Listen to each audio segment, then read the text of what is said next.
Hey everybody, welcome back. Today we're going to do things a little differently. Oh, Yeah, we're going to be looking at how people actually speak English. okay. I like that. Not like what you read in textbooks. Okay, so this speaker, he actually has a 5-step method. 5 steps. Yeah, for becoming fluent in English. Interesting. Yeah. Okay, some of them are a little bit surprising. Okay. I'm intrigued. Let's hear it. Okay, so step number 1 is finding the fun in learning English. Okay. He's a big believer in making it enjoyable. Of course, that's how it should be. Right, so he has some interesting suggestions.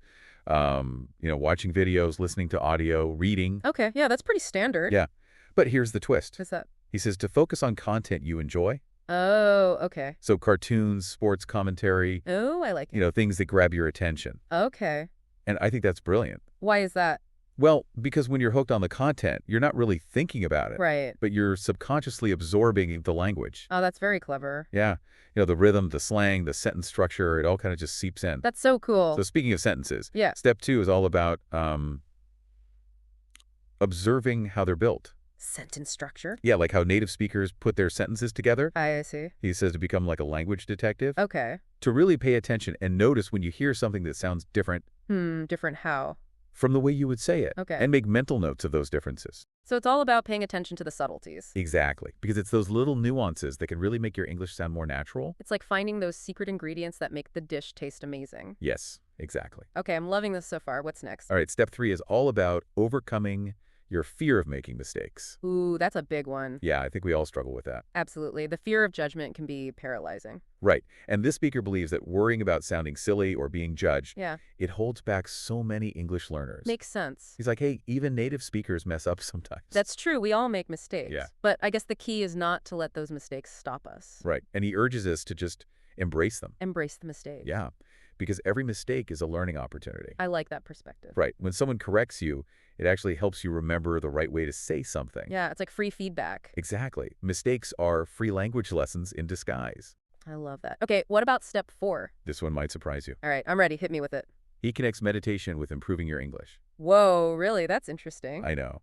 Sounds a little out there at first. Yeah, I've never heard that before. But he argues that meditation, Yeah. it can actually help you overcome that mental block What mental block? of constantly translating from your native language to English. Oh, I see. So it's about quieting that inner translator. Exactly. And being more present. So you can just flow in English without overthinking it? Yes. When you're more relaxed and in the moment, you can express yourself more clearly and spontaneously. That makes a lot of sense. Right. And it all ties back to overcoming that fear of judgment we were talking about. Okay, yeah. Because meditation can help you calm those negative thoughts and boost your confidence. It's like creating a peaceful space in your mind for the language to blossom. I love that. It's a beautiful way to put it. I'm really liking this speaker's approach. It's refreshing. Me too. And there's one more step. Okay, I'm eager to hear it. What's number 5? So step 5, this one is really interesting. Okay, lay it on me. He kind of challenges this idea that English is like better or more important than other languages.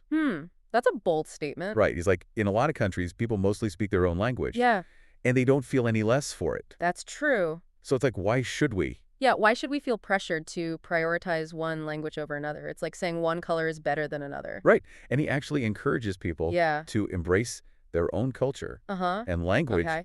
even when they're speaking English. So it's about bringing your whole self to the table. Yeah. And not being afraid to let those influences shine through. I love that. He actually says, if you're struggling to find the right word in English, Yeah. you can just finish your sentence in your native language. That's a great tip. I know. It's so freeing. It is. It reminds me that the goal is to communicate. Right. Not to sound like a textbook. Exactly. So, we talked about all these English phrases that he uses. Oh, yeah, let's get into those. So let's break some of them down. Okay. And, imagine we're trying to explain these to someone who's new to English. Okay, I like it. Let's do it. All right. So one that he uses a lot is bro. Bro. Yeah, it's short for brother. Right. But you don't actually have to be related to someone Okay. to call them bro. It's more like a friendly term. Yeah, like a nickname. Exactly. Like, hey, bro, what's up? Exactly. And then there's easy peasy. Easy peasy. Yeah, which basically means something is very simple or easy to do. Okay, that one's pretty self-explanatory. Right. Like learning English. Easy peasy. Yeah, I like that one. It's cute. Okay, now here's one that might sound a little strange. Okay, hit me. Give a shit. Give a shit. That sounds kind of rude. It can be, depending on the context. Right. But basically, it means to care about something. Oh, okay. So, like when he says you shouldn't give a shit what people think, Yeah. he means like don't worry about other people's opinions. Don't let it bother you. Yeah, just be yourself. Okay, that makes more sense. Okay, here's a classic one. Check it out. Check it out. Oh, yeah, I hear that one all the time. Right, it's super versatile. What do you mean? You can use it to, draw attention to something. Like, check out this awesome new video we made. Exactly. Or like, check out this cool new restaurant I found. Gotcha. Another one he uses is keep in mind. Keep in mind. Yeah, it's like a way to remind someone of something important. Like, keep in mind, we have a meeting at 3 p.m. Exactly. And then there's figure out, Figure out. which basically means to solve a problem Oh, okay. or to understand something. Like, I need to figure out how to use this new software. Right. Or I can't figure out why my car won't start. Got it. He also uses actually quite a bit. Actually. Yeah. And it can be used in different ways. Oh. How so? Well, sometimes it's to emphasize a point. Like, actually, I think this is a great idea. Yes.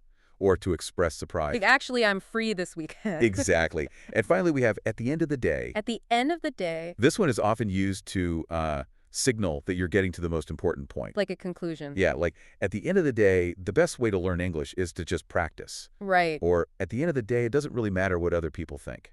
So it's a way to bring it all back to the main takeaway. Exactly. This is really helpful. I'm starting to see how these phrases work in real conversations. Yeah, and that's kind of the beauty of learning through immersion. It's like you're picking up the language naturally. Exactly. So we've covered a lot of ground here. We have those 5 steps, all those phrases. What are some of the things that stood out to you from this video?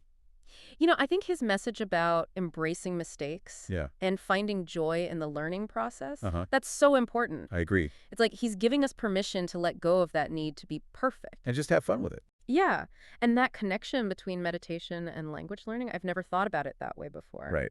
It's fascinating. It's like he's saying that our mental state, Yeah. it plays a huge role in how effectively we learn. And communicate. Yeah. It's not just about the words we speak, it's about how we think and feel. Absolutely. So for someone who's new to English, what do you think is the biggest takeaway from all of this? I think it's that learning a new language can be an adventure. An adventure. Yeah. Full of surprises and discoveries. It's about opening yourself up to new sounds and new ways of expressing yourself. And no ways of thinking, even. And remember, you don't have to do everything perfectly from the start. Yeah. It's okay to start small. Just focus on those everyday phrases. And find what you enjoy. And don't be afraid to make mistakes, Because at the end of the day, the most important thing is to communicate to connect. and to have fun with it. Exactly. Yeah, it's like he's not afraid to just throw in English whenever it feels right. Exactly. And it works. It sounds so natural. Yeah, it does. And it makes me think, if someone's learning English, Yeah. they shouldn't be scared to do that too. Right. So I think we've had a really interesting discussion today. I agree. I've learned a lot. Me too.